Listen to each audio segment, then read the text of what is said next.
apologize for delay. I call this meeting to order. Welcome to meeting number 148, the House of Commons Standing Committee on Government Operations and Estimates, the mighty OGGO. Before we start, we were going to resume our discussion regarding the CBSA deleted emails. We received a lot of updated information. First, the emails were lost, then they were unlost, and then sent.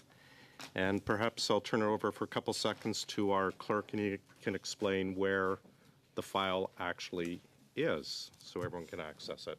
Sir? Merci, Monsieur le Président. Alors, écoutez, Thank you, Mr. Chair. So, well, I have to apologize to the committee because during the past hour we found, after some searches, that those documents had been sent to members of the committee on April 12th of this year. However, they had not been sent with the right motion for the production of documents for the committee. So they had been placed under documentation regarding all the contracts between the Government of Canada and EC Strategy and Coralix, even though they were rather related to Don, the official's email. So once again, my apologies. What I can do is later today send the emails that had been sent on April 12th, but with the right motion, and you'll find it on SharePoint at the right place now, at the right location where they should be. Great. Thank you. Thank you, sir. So I'm going to suggest we go right to our witnesses and allow time for Mrs. Cusi to revise the motion to reflect, I think, our general committee concern over the deleted hard drive or the corrupted hard drive. And I will set aside time Tuesday, next Tuesday, and we can discuss that part of the issue. So we will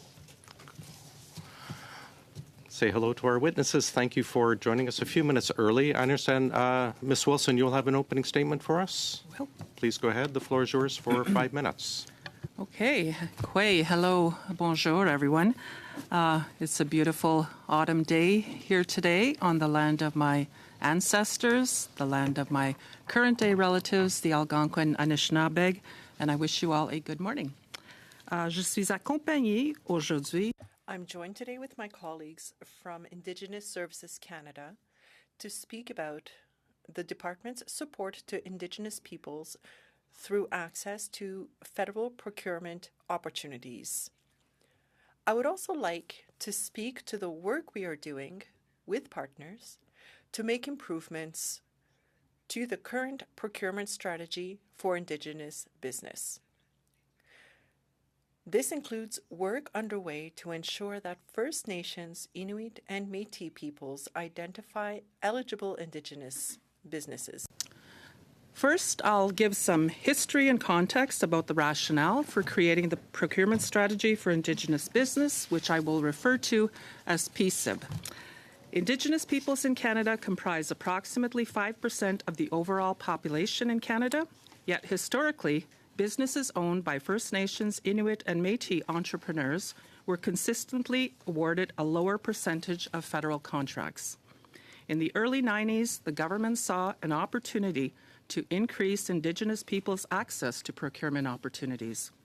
In 1995, the eligibility criteria for the current PCIB, then under a slightly different name, was approved.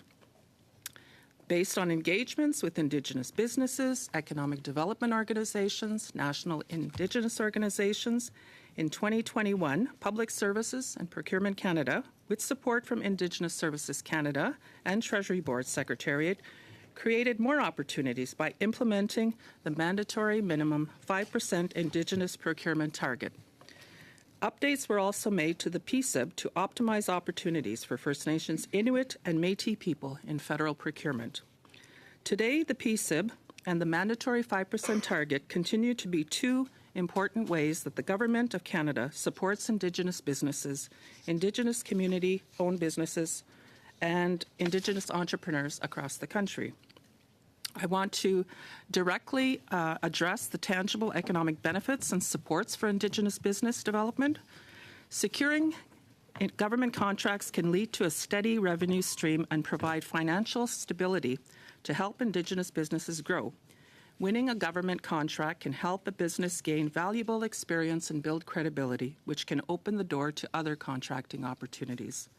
When a contract is awarded to a community-owned business, such as a First Nation-owned business, it has a direct positive socio-economic impact on the community. And when a contract is awarded to a business owned by Indigenous individuals, it has a direct positive impact on Indigenous peoples who own and operate those and has an indirect positive socio-economic impact on the broader community. Nous savons que les conditions économiques. We know that economic and social conditions are ever evolving. In 2021, to meet these evolving needs, Indigenous Services Canada established a 5-year plan to engage Indigenous partners and co-develop a transformative Indigenous procurement strategy. These reforms will improve existing procurement policies and programs and help ensure that benefits intended for Indigenous people go to Indigenous people. This 5-year process is currently underway. A key message delivered by partners in our co-development discussions is that First Nations, Inuit, and Métis are best positioned to verify and define Indigenous businesses. My department is committed to working with these partners to develop a path forward to transfer the verification of Indigenous businesses to Indigenous partners. To conclude, I'd like to emphasize that increasing economic opportunities and supporting economic development are essential to ISC's priorities in advancing self-determination and closing socioeconomic gaps. And opportunities for Indigenous businesses through Canada's procurement operations are an important contributor to this economic agenda. It's about fostering long-term partnerships that lead to self-sufficiency and growth. Involving First Nations, Inuit, and Métis businesses in supply chains helps to ensure that wealth generated from these activities stay in communities and with Indigenous entrepreneurs, supporting local development, job creation, and cultural preservation. I welcome your questions. Thank you. Merci. Miigwech. Thanks very much, Ms. Wilson. We'll start with Mrs. Kusi, please. Go ahead. Thank you, Chair, and thank you very much to our witnesses for being here today. Miigwech. I'm Stephanie Kusi, the Member of Parliament for Calgary-Midnapore. Coming from Calgary, I come from the land of Treaty 7 and Métis Region 3, so thank you very much for being here with us today. My first question, Madame Wilson, is why isn't the Minister of Indigenous Affairs here today? The committee unanimously agreed and to invite her to come. Why isn't she here today? I didn't have an opportunity to have that discussion with her, so I'm not quite aware. You'd have to ask her. Yeah. Okay, thank you. The AFN told this committee that they believe most of the contracts for the government's Indigenous procurement program have gone to shell companies. Do you believe that they are correct? So I heard the testimony that was provided by the AFN Regional Chief Joanna Bernard, I believe, and I have a great deal of respect for her. We've actually reached out to AFN to try to corroborate some of the evidence and testimony they provided. We haven't quite received a response to the notion of shell companies and their numbers there, nor the 1%. So we'll continue to work with them, and hopefully they'll have more information for us. Okay, so from your response, I'm sensing that you feel that perhaps their response, the information they provided this committee, requires further information from your department.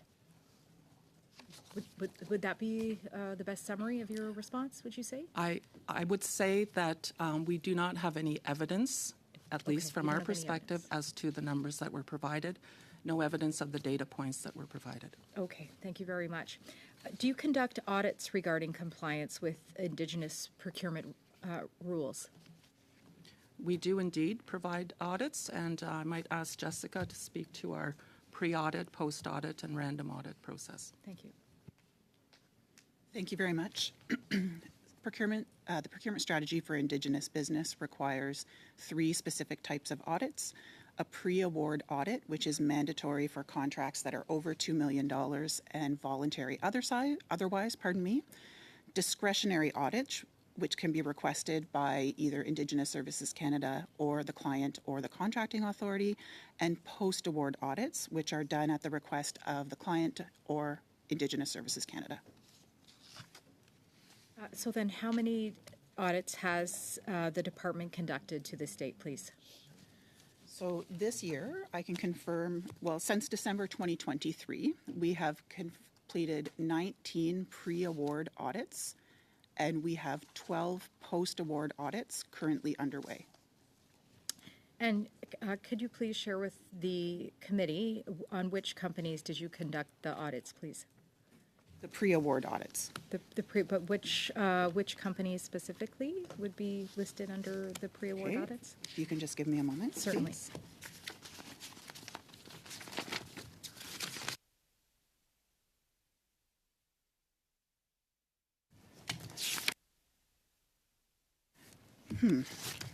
Unfortunately, I don't have that list of which companies were done, but we could provide that as if desired. If you could please provide that to the committee, that would be much appreciated. I wanted to go now specifically to the ArriveCan issue and the abuse of joint ventures. Its relationship to Indigenous contracting.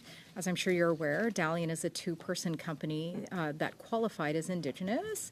It formed a partnership with Coradix, and that partnership was able to obtain contracts under the Indigenous procurement set-aside, even though Coradix has a substantial number of employees.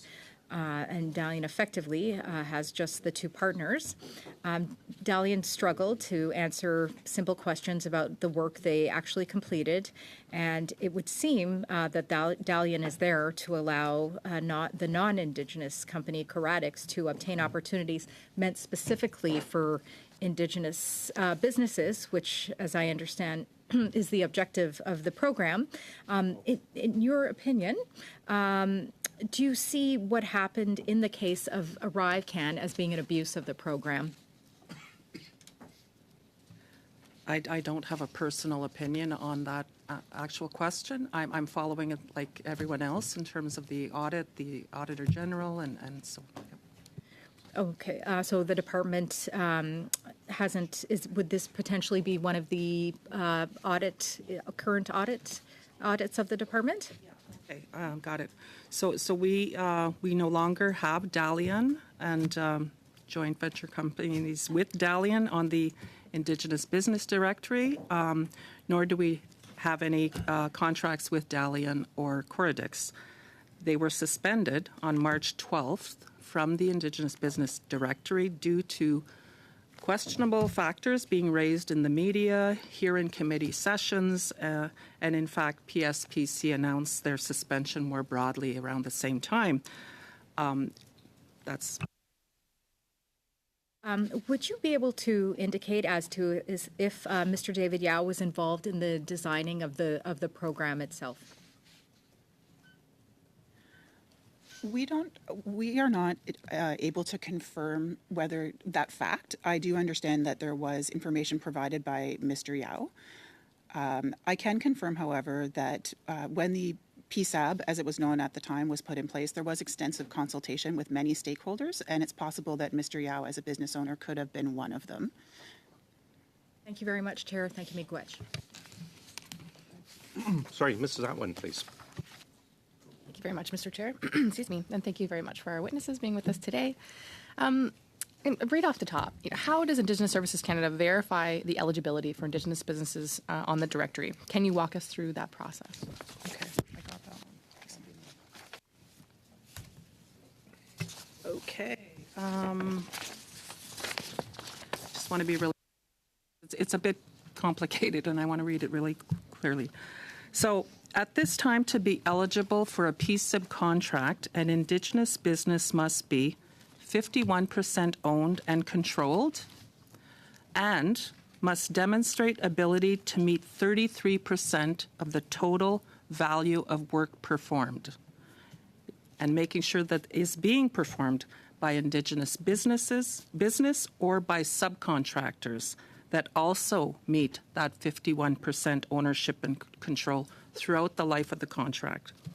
I just wanted to add as well, the 33% requirement does not mean that 33% of the business's employees are Indigenous. There's no requirement for that. That was a condition that existed a number of years ago, but at the advice of Indigenous partners in 2018 and 2019, the government removed that requirement for employees because it created a barrier for some Indigenous-owned and controlled businesses. Thank you. And how does Indigenous Services Canada work with First Nations, Inuit, and Métis partners to assess if a business is eligible for the Indigenous Business Directory? So when a business applies to be on the Indigenous Business Directory, or IBD, there are two pieces of information that need to be provided. One is proof of indigeneity, and the other is proof of minimum 51% ownership and control. When Indigenous Services Canada receives documentation regarding proof of indigeneity, if the person has provided a status card, then that would be verified by the government itself with the Indian Registrar. In other cases, for example, if there's identity cards, for example, from MNA, MMF, we would go directly to the organization itself and verify with that organization if the organization recognizes the individual as a member. And that's the way that we confirm that the indigeneity documentation is valid. Has this process evolved over time? Are you taking measures to strengthen those processes? Absolutely. That, for example, is one way in which we have strengthened the process, is by creating those relationships and maintaining those relationships with the organizations or nations themselves, so that it is that Indigenous peoples are, in fact, confirming who is part of their community. And does Indigenous Services Canada have any role in validating or assessing the use of subcontractors for other departments? Sorry, yes, we do. Go ahead. So so subcontracts, as has been testified at this committee, we don't have the government doesn't have a relationship with subcontractors. We have a relationship with the prime. Now, that said, I think the question probably relates to the 33% requirement and subcontractors in that context. There are mechanisms by which the government does verify compliance against 33%, including with subcontractors, and I'd be happy to speak to that if that's of interest in your question. Yes, please. So the first way, so in order to ensure that there is compliance throughout the contracting process, first, there is a certification by the vendor that they will meet the 33% requirement. Second, that is actually put into the terms and conditions of the contract, and those terms and conditions have to flow from the prime to the subcontractors. So that requirement is also in the subcontracted contracts. Third, it's the responsibility of the client department or the department that's receiving the good or service to verify throughout the life of the contract that the compliance to the 33% value criteria is met. Finally, there's an audit option, and that would be that a discretionary audit could be requested if required at any time, as well as a post-award audit could be requested as a final way to verify compliance should there have been concerns throughout the life, or should there be concerns at the termination of the contract that the 33% may not have been met. Thank you very much. And from your understanding, if it came to light that a supplier did not meet that provision, would it be considered a breach of contract? Yes, absolutely. And I know that Minister Hajdu has said that she's working to transfer that verification of Indigenous businesses away from the federal government. Can you confirm that your department is working on that? Yes, I can confirm that we are working with partners to look at options around the transference of the verification process. It's been an ongoing discussion with our partnership table with a number of Indigenous organizations. So the concept is there, the desire is there, but it's how do we clarify the mechanism and the process to ensure that it's transferred in a good way, if you will. Mm-hmm. And how are those conversations going in light of the study? Positively, I think, and Jessica can speak to that in terms of she has direct engagement with the partners, and I on occasion. But you only have about 10 seconds to respond. I would say they're going well. There's lots of varied input and positions, but one thing that remains constant is the desire for Indigenous peoples to verify Indigenous businesses. Thank you very much. Thanks very much. Mrs. Vignola. Merci beaucoup. Thank you very much, Mr. Chair. Mr. Vaughn, Mr. Con, Ms. Wilson, Ms. Sultan, thank you. I'll leave you the moment to get your earpieces on. All good? All right. You just talked about compliance, and if there is no compliance, then it's a breach of contract. But what are the consequences for the contractor in the medium term also, not just on the spot, if there's a breach of contract? Donc, nous avons quelques. So there are a few different consequences. For example, as Jessica stated, an audit and the results of the audit. Well, it's possible that the business will be removed. Business directory. If there are more serious allegations, obviously those consequences can be brought to other levels of criminal activity. It's not something that we deal with quite frequently, but those would be some of the consequences. Merci. Vous avez parlé tout. Thank you. Earlier, you talked about some discussions underway regarding the directory being run by Indigenous organizations. Briefly, where are those discussions at?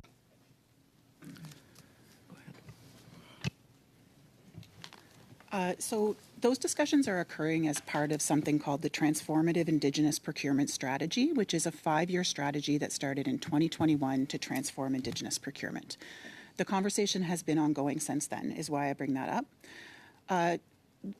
As my deputy has mentioned, they're going well, they're ongoing. We're at the point of being in discussions with figuring out I'll call it the nitty-gritty of how that would work. So the concept is there, the understanding of the need to transfer is there, and we're going through what we need to in order to be able to understand operationally how that would happen.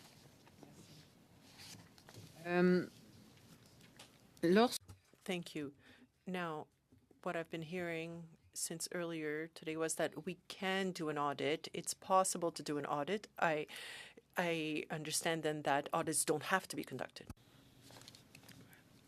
Audits are mandatory in certain situations and not mandatory in others. So, for example, it is mandatory to do a pre-award audit for contracts that are over $2 million.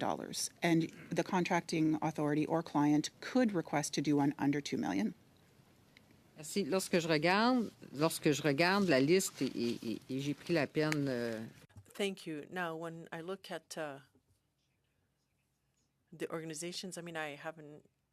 Well, there's a list of all the businesses, Indigenous businesses used between April 1st of 2023 and March 31st, 2024. Most of the contracts are very much under $2 million. So am I to understand that none of those contracts were audited? And also, how can we ensure that these businesses, one, exist, unless it's some kind of error in the French documents, but right away, I mean, I just have it in the English here, but the Ministerial Support Services Canada, that one is not in the directory, nor in the CCBA one or elsewhere. I don't know if there's a problem in the translation, lost in translation perhaps, but it doesn't seem to exist. How do you ensure, if most of the contracts are under $2 million, that these contracts are meeting the 51% requirements for ownership and 33% content criterion? Before we get to the audits, so the pre and the post and the discretionary, There's a process that needs to happen for the business to be registered on the IBD. So we don't call that an audit, it's a verification of eligibility. And so it's in order for a business to be on the IBD, they need to provide proof of indigeneity, proof of the 51% ownership. We, in addition to checking that that's the case when we register a company the first time, we also regularly go through the IBD and perform that on a routine basis to ensure that the companies remain eligible. So that would be how we would be looking to make sure that the companies are eligible for contracts under $2 million. And with regard to ensuring the 33% compliance, it would be if a contract is awarded under PSIB, it needs to meet the 33% content requirement. Otherwise, it doesn't. If it was awarded under PSIB, it would contain terms and conditions in the contract that would require compliance to the 33%. Justement, sur 33% de toutes les... Now, of 33% of all the organizations that we see in the list, none have done a follow-up regarding subcontractors. You also mentioned it. I mean, how can you check then? How do we ensure that 33% of the content went to Indigenous peoples if nobody's checking? A very quick response, please. I actually apologize. I have to clarify the question. Would you repeat it, Mrs. Vignola, please? And then a brief response. Rapidement. Quickly, none of the organizations that have given us a list of Indigenous businesses have done a follow-up of their subcontractors. None of them. So how do we ensure that these subcontractors, well, that 33% of the contractors make sure that 33% of them have done the work or have had the work done if nobody's done a follow-up? Okay, so the source of my question comes from, I'm not understanding if you're saying that the businesses have told you that none of them have checked with the subcontractors. I'm sorry, I don't understand the question. I'm afraid perhaps we can leave it for the next round. Mr. Boulouris, welcome. I understand you'll be our regular Thursday OGGO. Welcome, please. The floor is yours for 6 minutes. Merci beaucoup, Monsieur le Président. Merci au...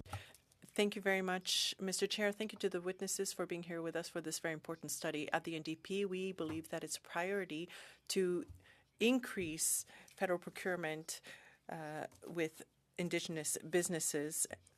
So we have the same goal. Now, in terms of nation-to-nation relationship and to avoid any approach that would be paternalistic, I mean, that's important. So from the beginning, I want to understand who is managing the list of eligible businesses, First Nations, Métis, and Inuit businesses? Who is managing that directory? We are the ones managing that list.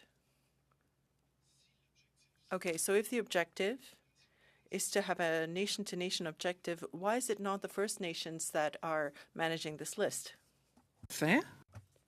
In fact, we are currently transferring that list to work with the First Nations, Métis, and Inuit peoples to transfer the verification, the auditing function, and others, the listing functions for that. That's underway.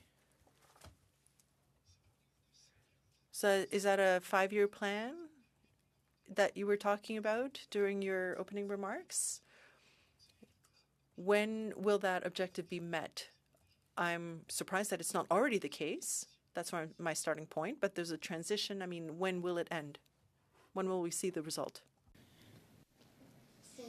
The 5-year plan that Deputy Wilson referred to at the beginning of her opening remarks is the entirety of the transformative Indigenous procurement strategy. So that does include looking at transferring the list, but it's broader than that. So the 5 years doesn't equate to being when we would plan to transfer the list. And I think it's very fair to say that we are very keen to make the transfer as soon as possible. C'est une date qui est toujours un petit peu... It's always a bit of a tricky date, that as soon as possible. Now, the AFN has already been very clear. They want more than 5% of federal procurement to go to Indigenous businesses, also with the provinces and territories also, and they want to work with us to implement the UN Declaration on Indigenous Peoples' Rights. And in 2024, we heard that the First Nations Financial Authority, CANDO, many other organizations, AFA Canada, also have came together to create a new organization, the OAPN in French. So that's a new procurement organization. It was created in February.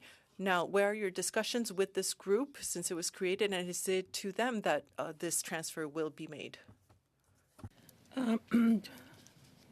Back to the point about the percentage that AFN or others would actually like the percentage to be more than 5%. The 5% is a floor, for sure, not the ceiling. So we definitely encourage more than 5%. In fact, this year the Government of Canada went to 6.27%, so we've exceeded that. At ISK, for instance, our department, we've gone as high as almost 18% of the value of contracts. So c'est possible. Donc c'est possible. First Nation Procurement Organization is one of the organizations we have at the table that Keith and Jessica work with. They're an important partner. Il y a aussi des autres organisations, Métis, Inuit. There are also other organizations, Métis, Inuit one. About 22 organizations right now to build capacity around procurement, Indigenous procurement. D'accord. Vous dites que c'est un plancher. You're saying that that's a floor, not a ceiling, that 5%. But your own report on the 2022-2023 period has told us that 4 crown corporations and so on have not met that threshold, for example, the CRTC and others. Why have they not reached that 5% floor? So there's probably a multitude of reasons that I won't try to determine for some of my colleagues and other departments. For every department is quite different. The data that we're actually collecting data now for the 23-24 from 96 departments and agencies, and we're actually hoping that the numbers have improved. Anything else? Mais en ce qui concerne ces organismes et ministères, est-ce que vous avez un plan de match?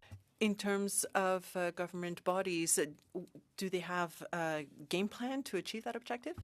So one of the roles that actually Indigenous Services Canada and Public Services and Procurement Canada play, though I'll speak only for ourselves, is to assist departments with achieving the 5% if they are having challenges. So some of the ways that we do that are we work to share best practices that some of the highest achieving departments are using to achieve the 5%, and that's actually proven to be successful.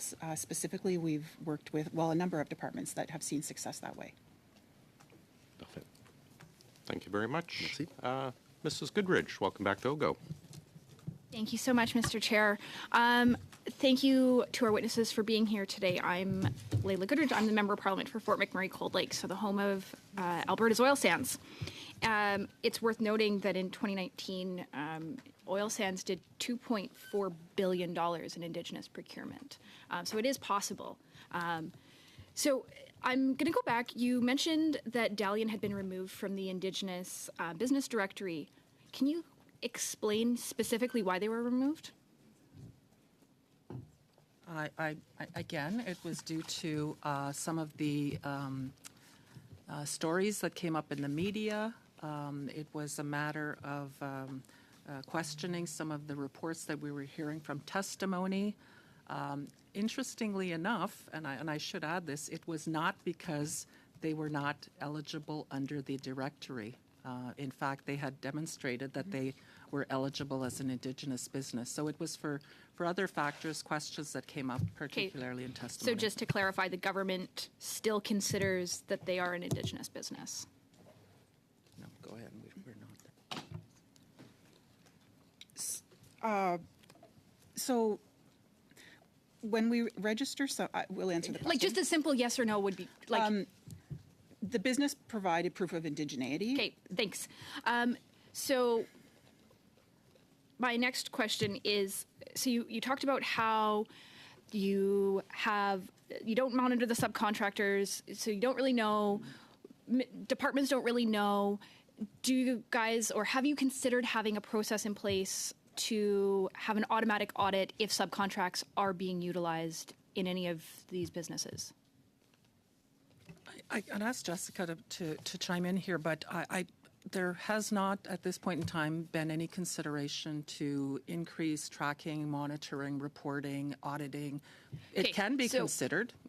Coming from the oil sands where large contracts happen on a regular basis, large contracts happen with Indigenous businesses, not because any government mandates them to do it, because it's just good business. Some of the best businesses in the oil sands field are Indigenous businesses. They don't get the contracts because they're Indigenous. They get the businesses because they are the best. It really aggravates me because there are processes and best practices in contracting that are readily available, and the fact that the government of Canada hasn't considered that potentially this is a loophole allowing non-Indigenous people to benefit from what is supposed to be an Indigenous procurement strategy really bothers me. So have you looked at best practices in contracting to ensure that subcontracts are being utilized properly? Yes. Okay, and so can you confidently say that it is Indigenous subcontracts that are getting those jobs? I can confidently say that for the absolute clear, far outstanding majority, that is the case. There has been some discrepancies that have arrived because of some of the audits and the questions that have come up, but it would be for quite a minuscule number. Okay. So how many businesses other than Dalian have been removed from the Indigenous business directory, either because they didn't qualify for some reason like Dalian, or you discovered that they weren't Indigenous? Good question, Jess.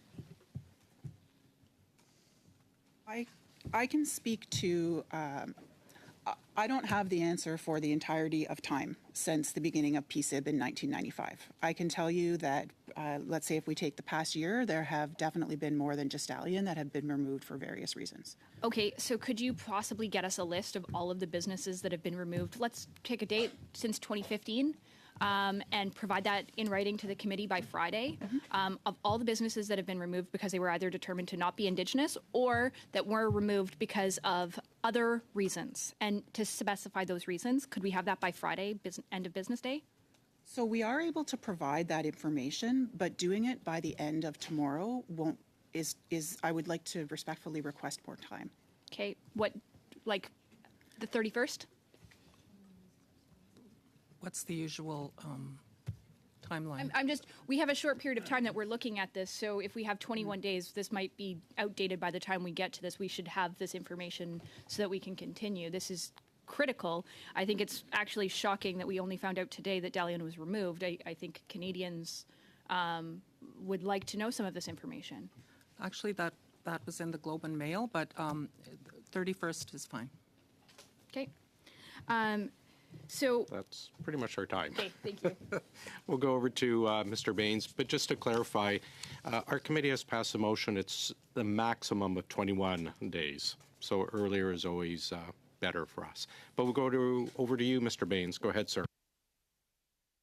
Thank you, Mr. Chair, and thank you for our department officials for joining us today. How does the ISC work with other departments to improve the Indigenous participation in procurement across government? So, what's the process? Yeah, I'm happy to answer that. Let me just get my notes here. So some of the things we do, Mr. Chair, is we lead the development of new measures and guidance on PSIB. We lead coordination, outreach. We raise awareness with the Indigenous business community. We register, of course, and validate Indigenous businesses. We also coordinate departmental procurement plans to support monitoring and reporting activities. We're a point of contact and service and advice on PSIB. And we consolidate and publicly report annually on all the departmental results of meeting that target of 5%. So those are just some of the things that we do, as well as lead the engagement and the consultations, as has been said, on transforming the policy. Okay, and is the ISC currently working with private sector partners to explore procurement opportunities? Are there any third-party involvement? And then is Minister Haidu involved in these conversations? I can't say necessarily if Minister Haidu is involved directly with the private sector. I know that she certainly promotes the PSIB. She's out there and talks about it more generally, so I would imagine she is in conversations around this. What was your first question again? I'm sorry. The private sector, is ISC currently working? Yeah, absolutely. No, go ahead. Yeah. And how's that work done? So, what's the process? Go ahead, Jessica. So our engagement is predominantly with Indigenous businesses and Indigenous organizations. So of course, when we engage with Indigenous businesses, that would be the private sector. We have many conversations in terms of lessons learned, best practices, input into how we should be transforming our Indigenous procurement strategy. So that is specific to Indigenous Services Canada. Of course, there has been testimony provided by Public Services and Procurement Canada about the role of Procurement Assistance Canada in that space as well. And then can you please express if at roundtables on economic reconciliation, is that an area where Minister Haidu might be engaging some of these things?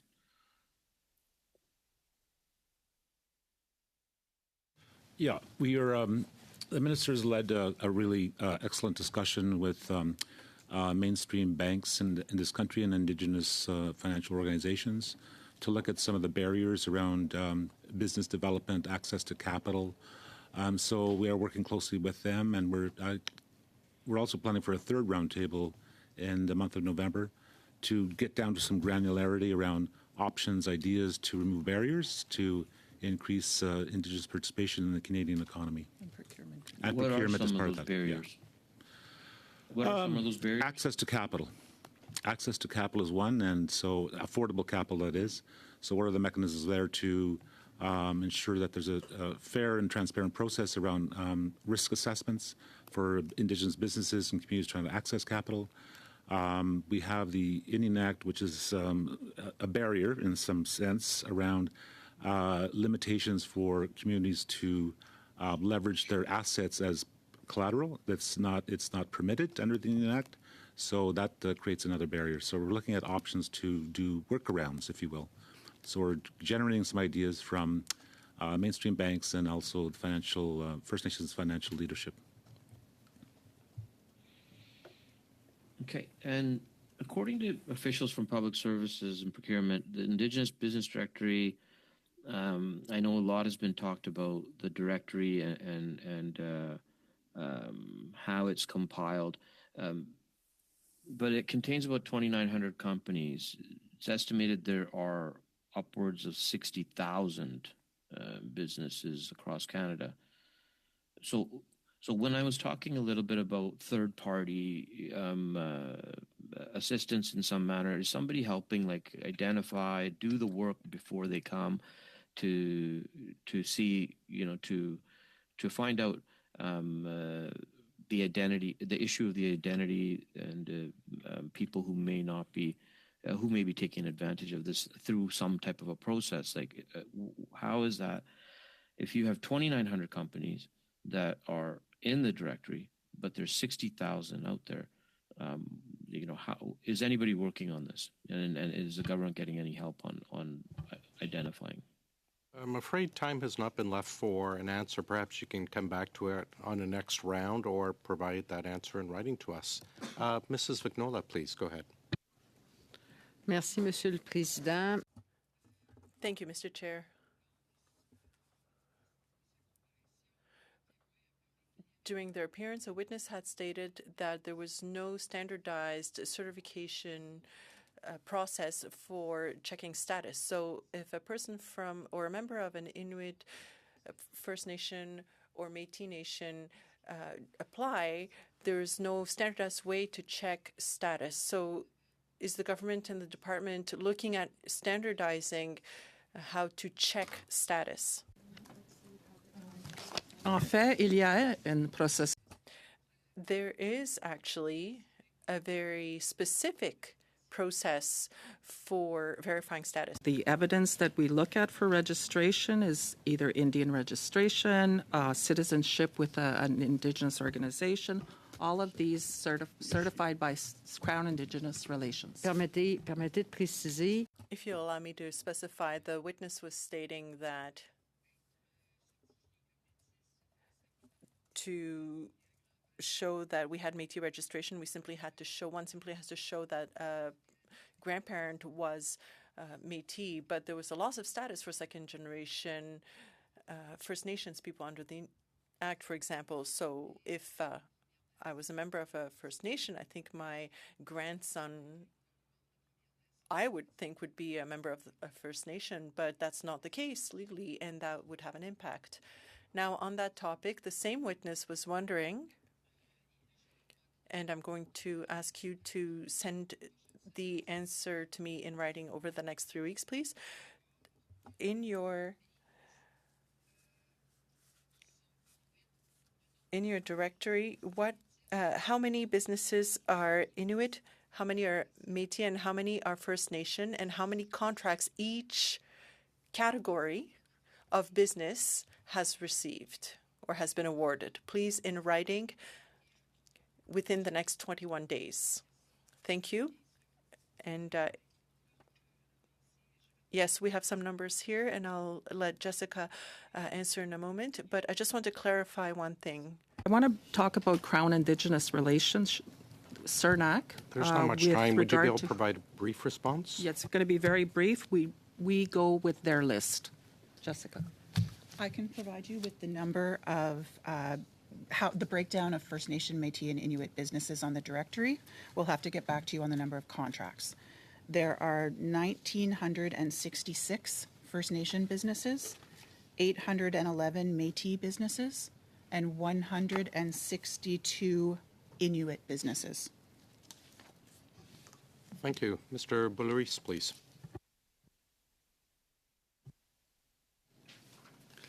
Merci, Monsieur le Président. Thank you, Mr. Chair.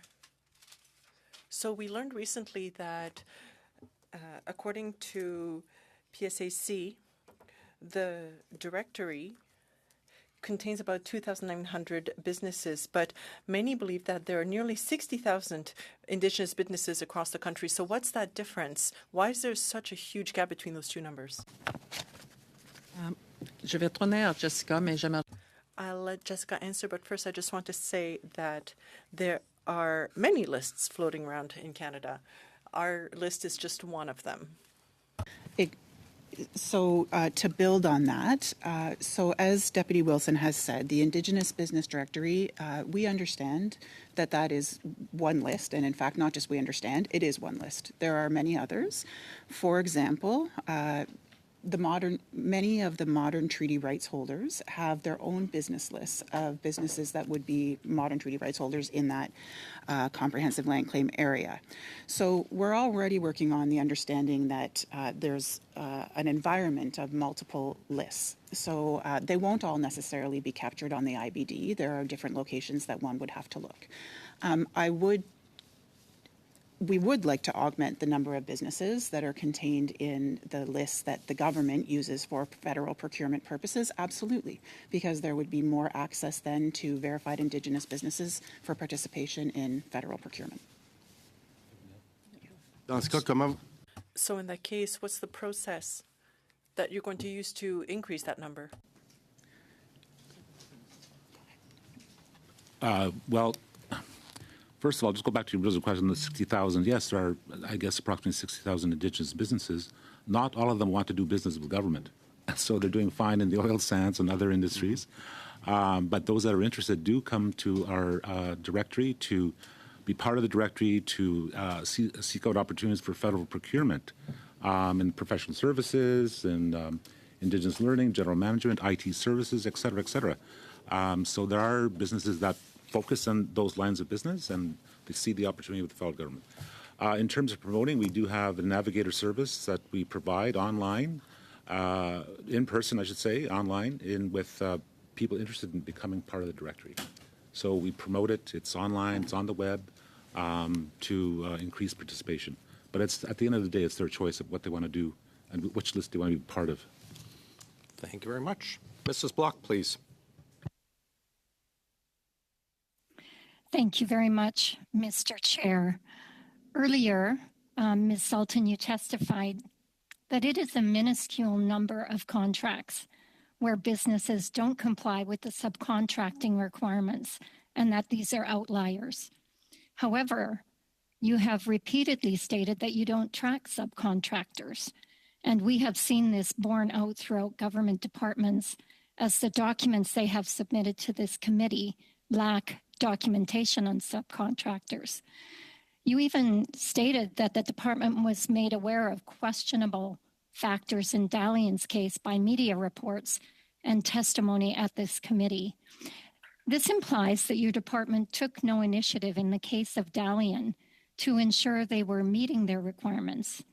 So my question is, how are you able to testify today that the vast majority of contracts comply with the subcontracting requirement when your department does not monitor subcontracts and other departments have made it clear that they do not monitor subcontracts either? I would say that monitoring does occur. Tracking does occur. It is not done by our little unit at ISK. It is done by departments that are all across the country, all across town, that have that ability. You are right, we do not track subcontracts. I understand that some may want an entity like PSPC or ISK or some central organization to track and monitor, continuously audit, the three, whatever number of contracts there are, almost 3,000, and thousands of these running each day. So I don't know. If your study recommends we do more tracking, monitoring, auditing, we will certainly consider this, but we will also advise you of the cost of that, and we'll advise the government of the cost of that, because it would require hiring several more auditing firms, many of those non-Indigenous, I would add. I would love to tell you, however, about a better alternative of what we think is an option going forward, which is Indigenous participation plans. So I just want to go back to the comment that you made about there being a minuscule number of companies that are not complying with the subcontracting rules or with the rules to ensure that they are subcontracting to Indigenous businesses. Where are you getting that information from? I'm getting the information from the number of audits that we've been requested to do by departments. That's essentially, and those numbers have been very low. I believe Indigenous businesses, for the most part, are honest business people. I believe that my departmental counterparts and procurement officers who do their public service are generally trying to do their job. Thank you for that. I am glad that you have mentioned that the department conducts audits of its own. Could you please table with the committee a copy of all audits and the associated reports by your department from January 2021 to present? I think we'll have to square that circle with the previous request from a member who asked for the same, pretty much the same thing. I believe she asked for a list. I'm asking for the audits. You're asking for the audits. I will definitely get some advice on that as to what is releasable publicly or to the committee. So if you can allow me to do that, I'm happy to provide and be as transparent as possible. I do need to consider privacy implications and access to information rules. Well, on that note, Mr. Chair, could you perhaps provide us with some advice and provide Ms. Sultan with some advice as to what is releasable to a committee? Basically, if the committee asks for it, you have to provide everything that the committee calls for. So if the committee asks for the audit, you can ask us to hang on to it, to not release it, or you can just send it to us. The committee does have the right to ask for those items. If you Okay. want to get back to us, perhaps in writing Monday, with what you'd like to do, we'd probably be fine with that. That would be hugely appreciated. I I would would say, think in this though, case, the audits with perhaps personal information taken out. that would be more comfortable for me, for sure. I would say, though, that some of the audits that we have are still underway, so they're not completed. I think it's fair to... I think we're just looking for completed audits. Just completed. Okay, thank you. Right. You've got about 20 seconds Thank- left. Okay, thank you very much. Thanks. Mr. Kusmirchuk, we'll go over to you, sir. Thank you very much, Mr. Chair. I just wanted to begin, as I understand it, Deputy Minister Wilson, your work has been recognized recently with an Inspire Canada Award. Is that correct? Yes, it is. Thank you. I just wanted to say congratulations, and I just wanted to read a section on the Inspire website that reads, Gina Wilson's career stands as a beacon for many other Indigenous people working in public service. And I just wanted to say thank you so much for your tremendous leadership and your exceptional work. And just wanted to say thank you and congratulations once again. In a letter that we received from a Indigenous-led business called Plato, the letter reads, with an effective Indigenous procurement system in place, the government could make tremendous steps forward toward economic reconciliation with Indigenous peoples. Just wanted to ask you, from your vantage point, what is the significance of achieving economic reconciliation in Canada, and how does ensuring procurement opportunities for Indigenous people or businesses could help and achieve economic reconciliation? I know it's a bit of a philosophical or broad question, but hoping you might be able to shed some insight. Okay.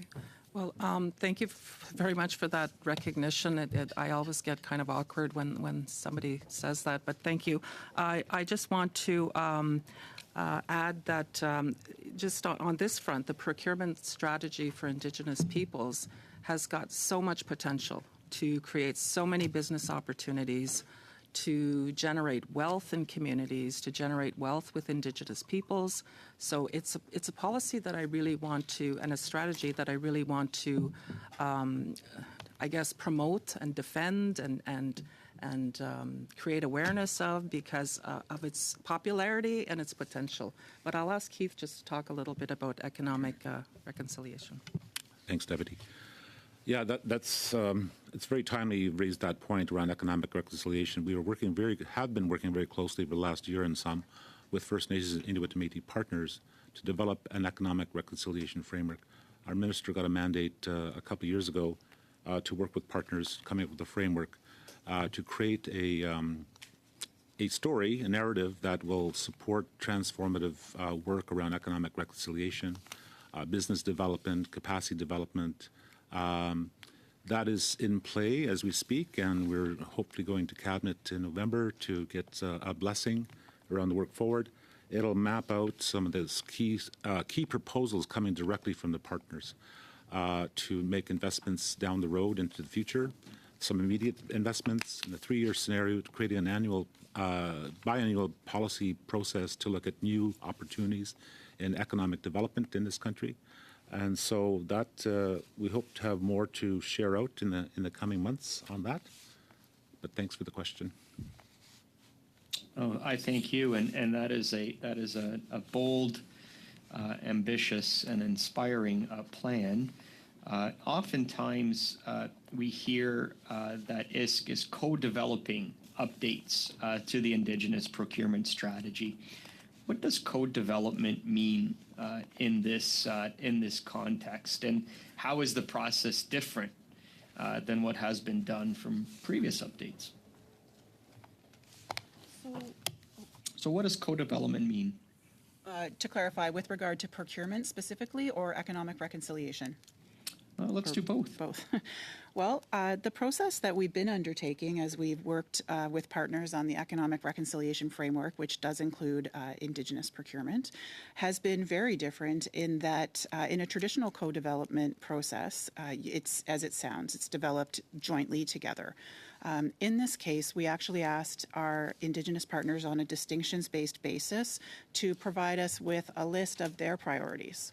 So we asked in an economic reconciliation space, what would you prioritize? What would you have us focus on as the Government of Canada to meet your economic reconciliation goals? I personally haven't worked on anything that's been done in that way before. It's been really remarkable, an opportunity to be supported in bringing forward directly the voices of partners in this space. Thank you very much. We'll now go back to Mrs. Goodrich. Thank you, Mr. Chair. So as someone, again, that comes from Northern Alberta, I would argue that many of the businesses, and I've had many Indigenous businesses actually come to me saying that they are on the directory or they're struggling to get on the directory, but they can't actually get the government contracts. They're able to get billion-dollar contracts in oil sands and have for sometimes in excess of 20, 40 years, but they can't get Government of Canada contracts. No matter what they do, they're having to hire consultants just to be able to navigate because the federal system has become so complicated. And these are very intelligent, very successful businesses. And so my frustration sits here going, the Government of Canada has failed at this of actually being able to operationalize it. And you sit there going, you don't try and get all the businesses onto the directory because maybe they're in the oil sands and they don't want to be. I would argue with you that all Indigenous businesses should be tried to get on that list, whether because that prevents them from getting on other lists. And so in a question, you've stated about the Métis, you'd go to the Métis Nation of Alberta. What would happen in the case of Northern Alberta Métis that have officially disassociated from the Métis Nation of Alberta? Do they no longer become eligible to be on the Indigenous business list? So as I mentioned earlier, the list that we draw upon is from CERNAC. It is the recognized Indigenous bodies that are recognized by the CERNAC ministry. And so we go to them. We don't decide that on our own. So if the organization that you have identified is on the CERNAC list, it remains on the Indigenous Business Directory. I would just go back to your earlier point. I agree. It's sometimes a very complicated process. I've heard that as well. The more we can streamline, the better. But actually where we want to go is we want to transfer the Indigenous Business Directory to Indigenous organizations and Indigenous, so we can improve what we have now, but our sole objective and our primary objective is to transfer and have Indigenous peoples lead that. Just to go back to the Dalian, you've determined it did meet the qualifications as being Indigenous, but it didn't meet. You decided to remove it for other reasons. What specific reason was it removed?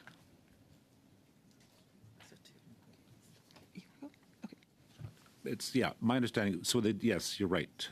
They were originally recognized by the First Nation leadership as a member of their nation, but a non-status member. But regardless, they're eligible to be on the directory. It came to, we noted in the Globe and Mail that interviews with Dalian, he had referred to changes in his corporation. So that affected this 51% owned and controlled scenario. So that was part of the reason why we had to remove him from his business from the directory. It's no longer, he changed his corporation structure. So, okay, so if a business is determined to not be Indigenous or not qualify for some reason, is there any effort made to try and recover the funds that they might have received in Indigenous procurement? That is one of the options that could certainly be pursued by the Government of Canada. Has it been pursued by the Government of Canada? Not to our knowledge. I'm not in a position to speak for the entire Government of Canada. Okay, so has efforts been made to go specifically after Dalian to recover those funds? Can you repeat? The mic wasn't on. No. So no effort has been made by the Government of Canada or ISK to recover funds from Dalian. I don't know about the Government of Canada. Okay. But in ISK, no. Do you think that that's a responsible decision? There are numerous considerations ongoing with regard to the Dalian and Karatics and what we heard in committee and in the media. So the totality of the actions that the government could choose to take aren't complete because work is still ongoing. I appreciate that. Canadians expect that their tax dollars are going to be spent appropriately and fairly, and in cases when they aren't, they expect that government is going to do what is being done. What is being considered when it comes to the case of Dalian specifically? I don't want to refer the question, but there are other entities that are looking at this beyond ISK. So we're one player. Some of those decisions require more than one department to come together, and so I wouldn't want to speak for them. Mr. Jouari, please. Thank you, Mr. Chair, and welcome to the officials. Thank you for the work that you're doing, and thank you for your testimony today. Once again, Madam Wilson, congratulations on the shout-out. Madam Wilson, in a number of your responses to other questions, you talked about that you would like to be able to create awareness, promote, advocate for the Indigenous Participation Plan. And that came about as a result of you trying to respond to other questions. I'll give you the time that you want to be able to actually participate, to talk about the Indigenous Participation Plan. But what I like you to give it the lens of is the lens that we heard from others in our committee when we were doing this study, especially the Plateau president, the fact that the process is very cumbersome. It's very cumbersome, especially for the small Indigenous organizations. And if we are trying to help them get more businesses, what are we doing? Is this Indigenous Participation Plan has anything to do with building capacity, making it easier, and also help them generate that awareness about the opportunity that exists? Is your department moving in any of those directions? Floor is yours, ma'am. So to the last point, I'd like to give an opportunity to Jessica to talk a little bit about the Indigenous participation plans, which is a best practice in departments, not a standardized mandatory practice, but one that is picking up some good virtues. Thank you. So while the 33% content requirement focuses on the value of the dollars in the contract, an Indigenous participation plan can be used to require different types of deliverables under the contract. So, for example, IPPs, or Indigenous participation plans, can be used to give specific requirements around, for example, Indigenous employment in terms of the life of the contract. It could also include requirements for training. It's a tool that can be used in order, a way to ensure that the benefits go to Indigenous businesses and Indigenous peoples as intended. As Deputy Wilson had mentioned, this is a best practice at this point as opposed to being mandatory. There is an exception to that, and that is in the Nunavut land claim area. It is mandatory to use an Indigenous benefit plan. It's a synonym for Indigenous participation plan in procurements in that land claim area. Thank you. And if that was working, or that was enacted before, Dalian wouldn't be in a position that they were to benefit from hundreds of millions of dollars and do not invest a penny of it in their employee, in hiring Indigenous employee, or work with smaller Indigenous, small businesses to be able to help them build capacity. Those are the points that I raised specifically to the CEO when he was here, and I told him, you basically got $175 million. How many Indigenous people did you hire? How many did you train? How many Indigenous small organizations did you hire, and how did you help your community that you're so proudly represent build the capacity that's needed? I got about a minute and 15 seconds. I'd like to go back to the audit. You mentioned that we have a pre-post and discretionary audit. These are audits that's regularly conducted. I know we've asked for a list to come, and we'll get it. But I understand pre, I understand post. Can you tell me, is there a procedure that you say if there is a threshold of this, we will go and audit, or how is audit triggered, whether it's post, pre, or discretionary? So for a pre-award audit, it's automatically triggered if the contract is over $2 million, and otherwise it can be triggered voluntarily, but it's the $2 million threshold. A post-award audit it's either at the request of the contracting authority, the client department, or ISC, but which would be quite rare as we don't have oversight of the contract during the administration or the life of the contract.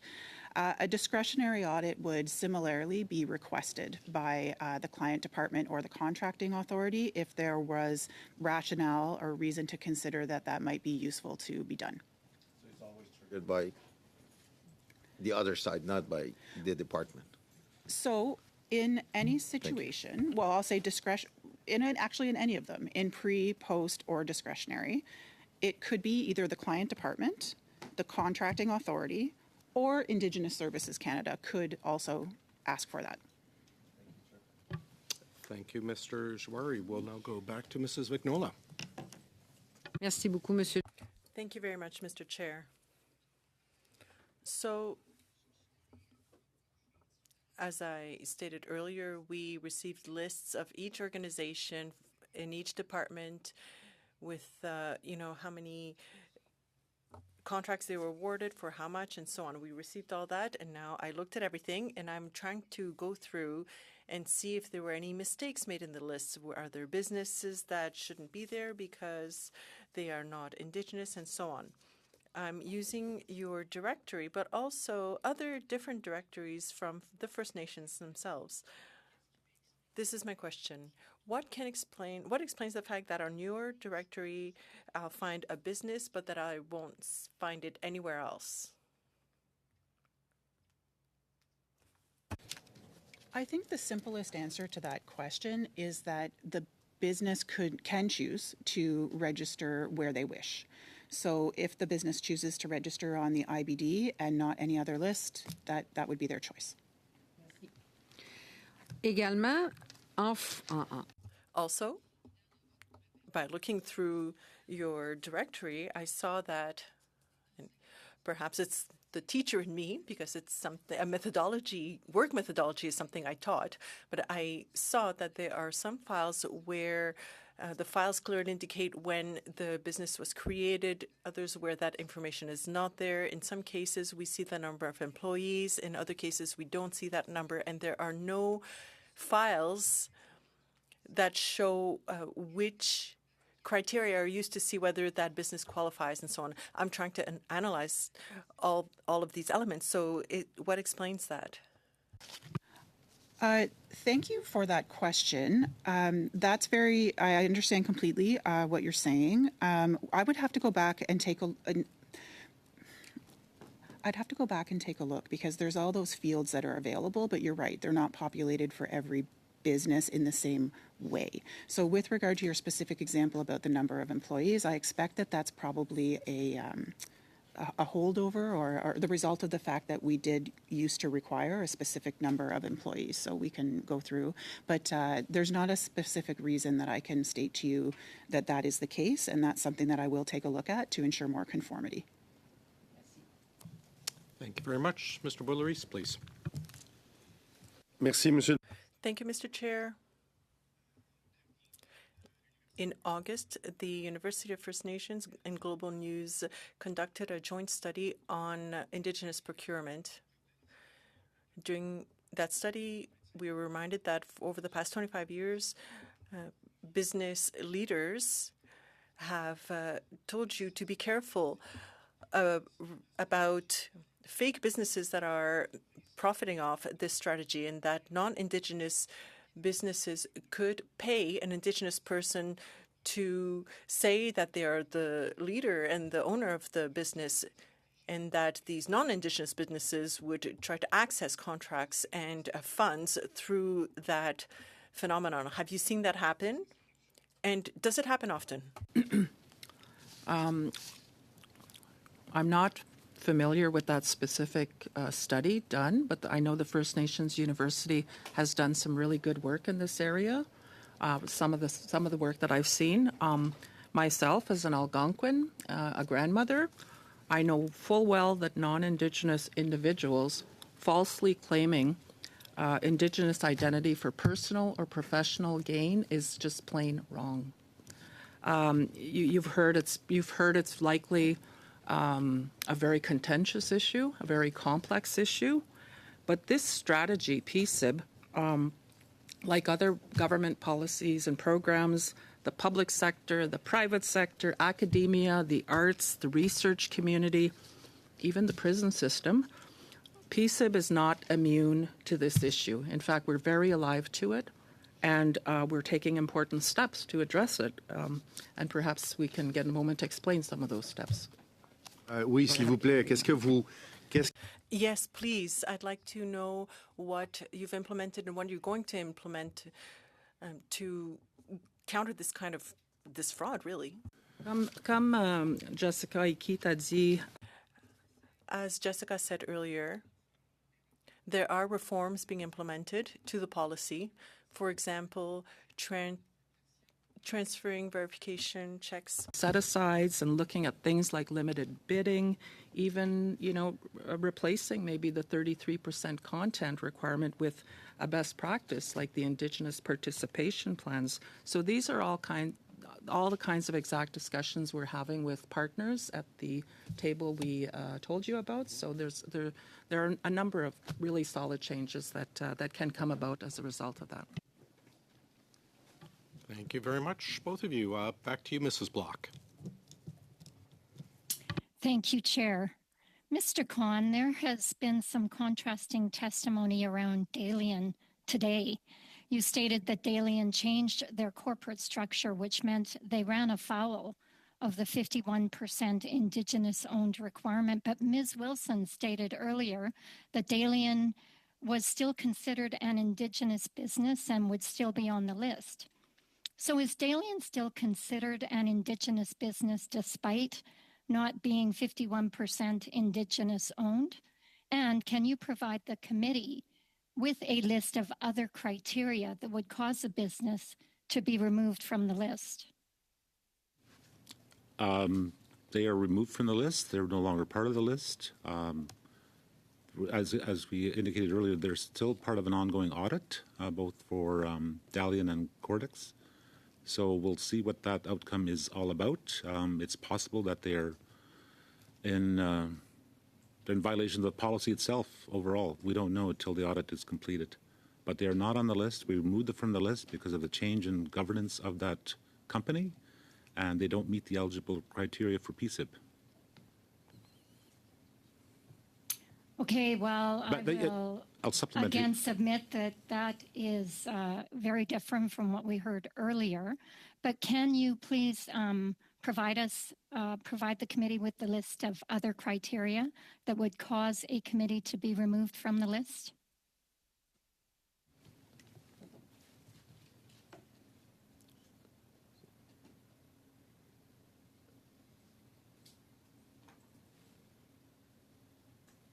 Yes. Sorry, Mr. Khan has responded yes. Yes, we will do that in writing. Okay, I'm sorry. I did not hear that response.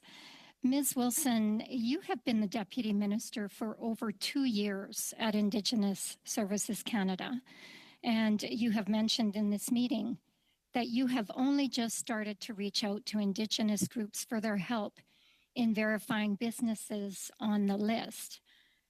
Could you please tell the committee why it took you this long to reach out to Indigenous groups to have them involved in the verification process?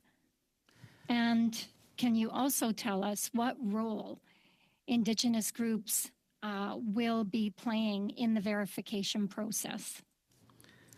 Okay. Yes, I have been at Indigenous Services Canada for 2 years, but actually the process that we're discussing and that you have referenced was underway 2 years before. So we're in fact 4 years into this discussion with Indigenous partners. Is this, you're nodding no? That's not. I'm not nodding no. I'm just okay. reflecting back on the testimony you provided earlier in this meeting. So thank you for that clarification. And I guess I would ask that you then answer the second question about what role Indigenous groups will be playing in this process. Go ahead, Jessica, talk about the process. Okay, I'm just going to ask Jessica to once again explain some of the discussions and the reforms underway that we're talking about under the Transformative Indigenous Procurement Strategy. Thank you, Deputy. So the the goal is to transfer the Indigenous Business Directory to Indigenous peoples. And so in that scenario, it would be Indigenous peoples that would be verifying Indigenous businesses. Great. Thank you very much for that. Mr. Chair, I would like to move a motion at this time. And the motion has been given to the clerk in both official languages. And I will read it into the record now. Sorry, just give me 1 second, please. Sorry, I'm just making sure the clerk has it. He's going to send it out, but please go ahead. Sorry. That the committee report to the House that it calls on Indigenous services to recover funds given to non-Indigenous companies who took advantage of the Indigenous set-aside. Great. I'll give everyone 30 seconds just to receive the email, and we'll start a speaking list.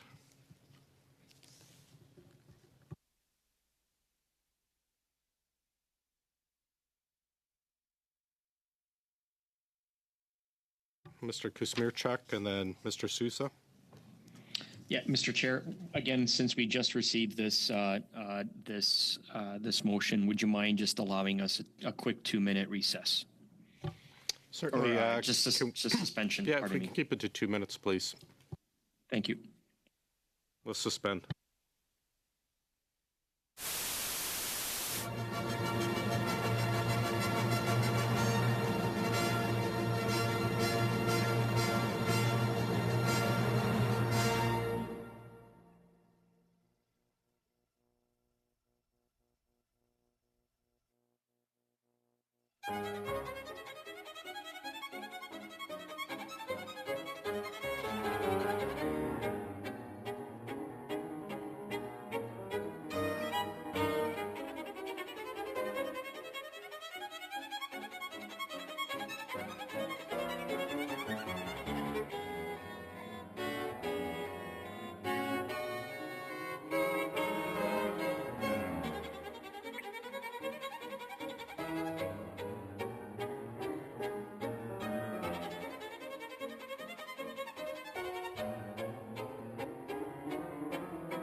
want to speak to this as well, or did you just want to ask for the suspension? Otherwise, we'll go to Mr. Souza. Happy to yield the floor to Mr. Souza and come back around. Go ahead, Mr. Souza, then Ms. Atwin. So we do have an amendment to the motion, and I now yield to Ms. Atwin. Mrs. Atwin, you could have just gone to. Yeah, for sure. Go ahead, Mrs. Atwin. Well, so it's my understanding that this is beyond the authority that Indigenous Services Canada has. And so we would like to amend the motion to read as follows, that the committee calls on Indigenous Services to recommend that funds be recovered if given to non-Indigenous companies who took advantage of the Indigenous set-aside. And removing report to the House. That's in the first sentence. So it would remove the reporting to the House component, and it would add that it's a recommendation from Indigenous Services Canada. Just repeat it, but a bit slower so we can type it in. Sure.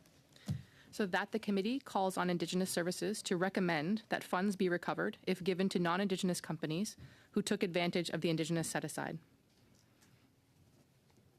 Great. So, Mr. Boulouris, on the amendment. Monsieur le Président. Mr. Chair, through you, I'd like to have a justification for the amendment. Go ahead. Because it's not within their authority, and so a recommendation it's clearly within. They've already mentioned that it's a possible outcome should that have already been an issue identified, and so it's again keeping it within the scope and authority of Indigenous Services Canada. Be able to translate and send it out? Continue speaking on? No. Mrs. Goodrich, on the amendment? Yes, thank you on the amendment. I fail to understand why they wouldn't want the committee to report to the House. I think that it's important. And so I would like a justification as to why that part was removed as well.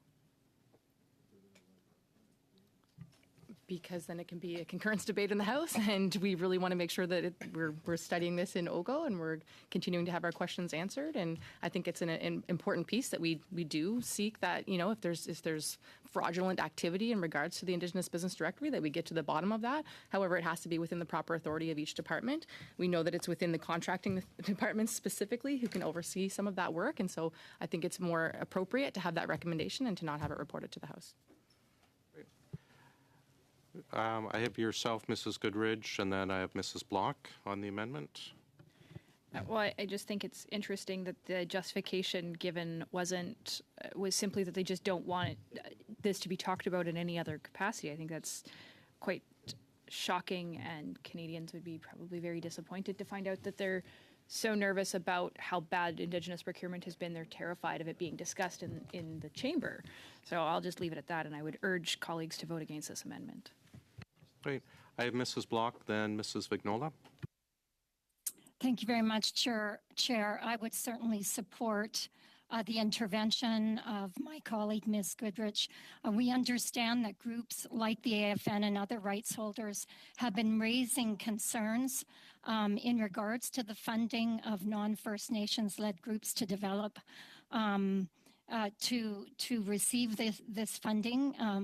And if their concerns are legitimate and it is found that many non-Indigenous companies have received funding, I think it is incumbent upon us as parliamentarians to bring this to the House to ensure that these funds are put back into that set aside. They are recovered from these non-Indigenous businesses and put back into that set aside for Indigenous businesses in regards to contributing to the economy of Indigenous communities. So I too am shocked to hear them state simply that they don't want to have this discussed in the House of Commons, and would encourage all members to vote against this amendment. Thanks, Mrs. Vignola. Then Mr. Kuzmirchuk. Moi, j'ai plus une question. I have a question more on the side of, well, really it's a thought or reflection on this. So if funds were awarded to a business, but that the service was provided, the government did receive a service from a purely economic standpoint, there has not been any fraud. The fraud was in an identity being usurped, by a business pretending to be someone they weren't. So in that case, I think it would be very difficult to have a good reason to recover those funds. We'd have to look at other punitive measures for that business that assumed an identity that wasn't its own identity. That's really what I'm thinking more. If a service wasn't provided, if a service was provided, but a subcontractor didn't have 33%, that's not the same as if service wasn't provided and the subcontractor didn't meet the 33%. I mean, in that case, I would be perfectly fine with the funds being recovered. But if the service was provided, but it's an identity that was fraudulently appropriated or taken on, in that case, recovering the funds might not be the right method to use. I'm not making an amendment and so on. I'm just trying to add to the discussion, thinking out loud with my colleagues to see whether there'd be a way to rephrase either the amendment or the motion, the original motion, to reflect that perspective that I just talked about. Thank you. Thanks. I have Mr. Kusmirchuk. Mrs. Block, is your hand up for the speaking list again? Okay, I'll get you to take it down. Mr. Kusmirchuk, go ahead, sir. Yes, thank you, Mr. Chair. I just wanted to reiterate one of the challenges with the way that the original motion is framed is that it puts the onus on Indigenous Services Canada, ISC, to recover those funds. And I think it needs to be highlighted and emphasized that it really is up to each contracting department to recover the funds. And so that's point number one, is that, again, the motion itself is based on a false premise that ISC, Indigenous Services Canada, has the power to recover those funds. It is up to each contracting department or agency to do that. So I think that's important to distinguish that. So the premise of the motion, I have concerns or issues or really questions about. The second point is that I support the amendment that my colleague brought forward. I do believe that this is something that we can handle as a committee, and I believe that the recommendation reflects, or the motion reflects the fact that it is this committee that is concerned with the funds to be recovered. So we think that that's important. But I also want to put this debate and conversation into a bit of a context here as well, too, especially for folks that might just be tuning in to this conversation. The Treasury Board, I think it was in 2022, amended the mandatory procedures for contracts awarded to Indigenous businesses. And it committed the government to award 5% of the total aggregate of federal contracts to Indigenous businesses each and every year. So the target that was set in 2022 was 5%. And if you look at this, if you look at the report that was provided by Indigenous Services Canada on that mandatory minimum 5% threshold, you'll find that there was actually 6.2% of all contracts were awarded to Indigenous businesses, 6.27%, and that represents $1.6 billion that went directly, of all contracts that went directly to Indigenous businesses. This is tremendous progress. There is more work to be done, no doubt. But it is incredible progress, remarkable when you think about it. And 68 organizations, which represents about 72%. So more, 3/4 of departments and organizations, federal departments and organizations, exceeded that target, which is quite remarkable. And you look at, for example, Shared Services Canada. Some of the strongest departments like Shared Services Canada, which awarded the highest percentage to Indigenous businesses, which amounted to 19.3% of their contracts, valued at $476.3 million. This is a very big step forward in terms of Indigenous procurement. And so I think it's important to focus on, yes, we want to make sure that the Indigenous procurement, that it is as efficient and effective as possible. We absolutely need to focus on audits and making sure that the funds are distributed effectively and efficiently. But this program is a success. It is a success on so many different fronts, and of course, there's more work to do, and we're always looking at improving it. And so again, I just want to reiterate, and listening to the Deputy Minister talk about how important Indigenous procurement is to achieving economic reconciliation, and the two go hand in hand. And as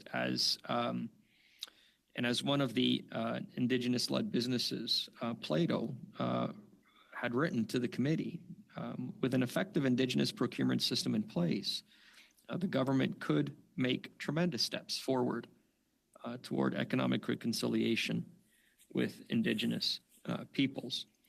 And so I think it's important for us to focus on also on the context of, again, what is a strong and successful Indigenous procurement program. And I think what was alluded to in a line of questioning that was asked on a couple of occasions, and that was really the importance of co-management. This is something that is at the very basis. Co-development, not co-management. Co-development is really foundational for the success of the Indigenous procurement strategy. Is that co-development truly is at the heart of any updates and any changes to Indigenous procurement policies. It very much is driven from the bottom up as opposed to top down. It truly is. It truly is a partnership. And again, just you go back to $1.6 billion in contracts, and so the question I think that one of the questions I think that was raised as well too that bears repeating is, it was pointed out that there's about 2,900 companies on the Indigenous Business Directory, and there are upwards of 60,000 Indigenous businesses across Canada. And so the question is, how do we make sure that we eliminate barriers to federal procurement contracts to Indigenous businesses, so that we can get that number up even higher. So with that, Mr. Chair, I just wanted to provide a little bit of a context of this motion, frame it in the context of a successful Indigenous procurement program that we are all looking forward as partners to improve and expand and to grow. But again, early results are in. It is a very successful program that has yielded tremendous benefits and tremendous results. And so with that, I will yield the floor, Mr. Chair. Thank you. Mr. Boulris, on the amendment. Merci, Monsieur le Président. Thank you, Mr. Chair. It's more of a technicality. I understand the English version, but in the French version, things are a little bit confusing. Actually, there's a few words missing that should be added to make it more readable.